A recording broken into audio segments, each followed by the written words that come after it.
I know many of you come to my channel for various reasons, but RPGs, or I guess more specifically JRPGs, is something that a majority of you seem to enjoy the most when it comes to my content. If that's the case, then 2023 is going to be a wild ride because some of the most anticipated releases in the genre are possibly releasing this year, two of which are definitely on my radar to check out. The first is Grand Blue Fantasy Relink. A lot of you are excited for this title because Grand Blue is some of my highest viewed JRPG videos here on this channel. We will be also talking about that game pretty soon. But the game that I'm more so see a lot of people I'm talking about and it's been on their mind is Final Fantasy VII Rebirth, which is the second game within the Final Fantasy VII Remake trilogy. I believe, in my opinion, that this is the most important game of the trilogy and could hurt Square Enix and Final Fantasy VII Legacy if it doesn't stick the landing, and I'll explain why.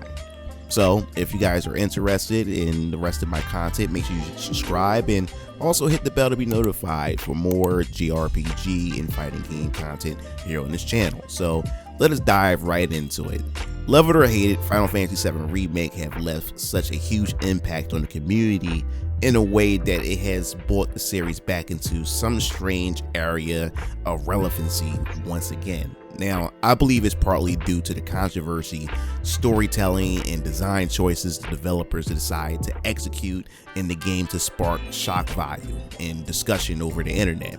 How will it pay off for them in the end? Well, we will have to wait and see. But let's be honest, Final Fantasy has lost its relevancy over the years due to many other JRPGs that came along and proved that they aren't the only JRPG kings on the block. Yeah, of course, Square Enix just have been putting out mediocre titles over the years. The golden era of Final Fantasy ended, in my opinion, during the PS1 generation. Stepping into the PS2 generation, Square Enix started experimenting with the series. Square Enix admits that they've been having a bit of a hard time and identity crisis when it comes to the franchise as a whole.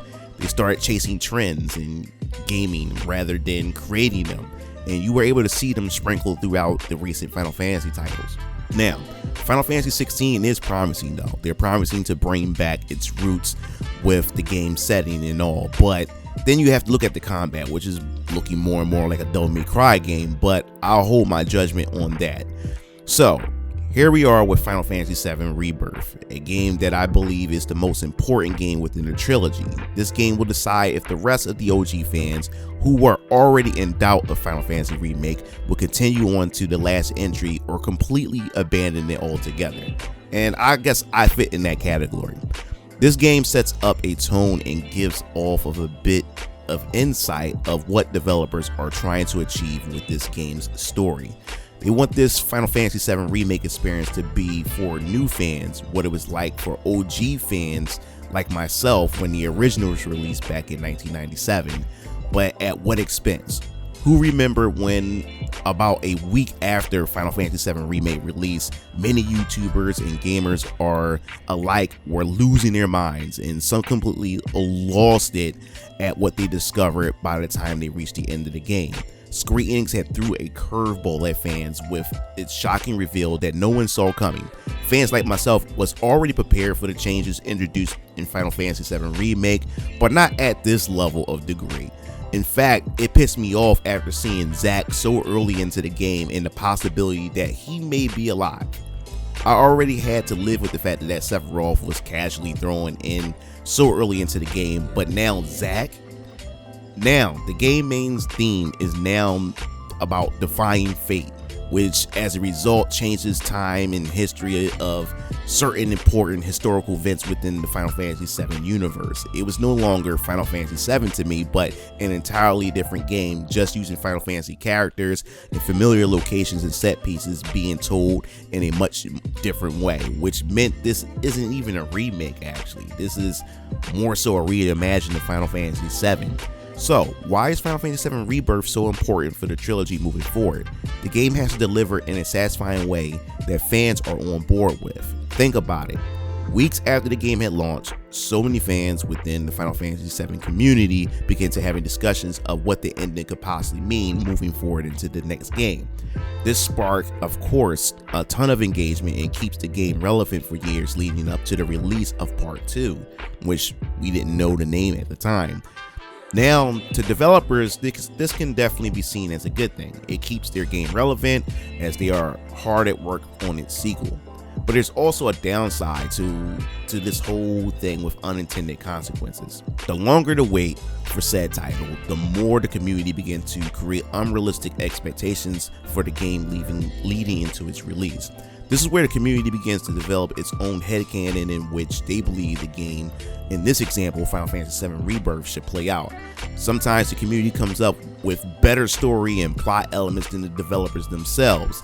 Then the community will latch on to said community headcanon and expect the actual game to be executed in the exact same way or close enough to the headcanon that's widely shared within the community. Now, whatever developer's intent for the story is now overshadowed by its own fans' expectations of what they believe the game should be. The game now has to meet an unrealistic expectation that was never meant to be set to begin with and will be judged based on this criteria. Now, I remember I've done a video right after I finished Final Fantasy VII Remake explaining why I am scared for the series moving forward after experiencing the game endings.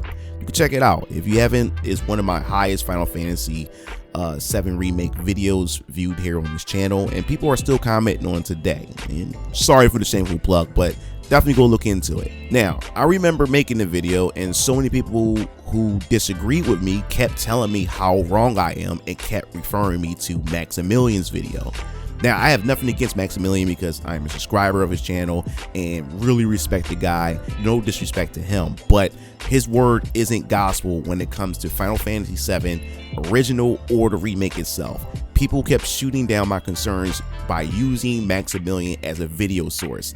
And this is what I'm talking about. Fans and YouTubers has their own predictions in the headcanon, and there are people who will cling on to those people within the community and refer to them as a definitive source of how they believe the game will play out. With that being said, Zack will in fact be playing a major part in Final Fantasy VII Rebirth, says the Japanese voice actor of Zack Fair himself. The ending found in Intergrade also indicates that there's more to Zack's mysterious fate being undone after the party had defeated fate itself, which is why I believe that they didn't remake Crisis Core for no reason. And yes, Reunion is a true definition of what an actual remake is.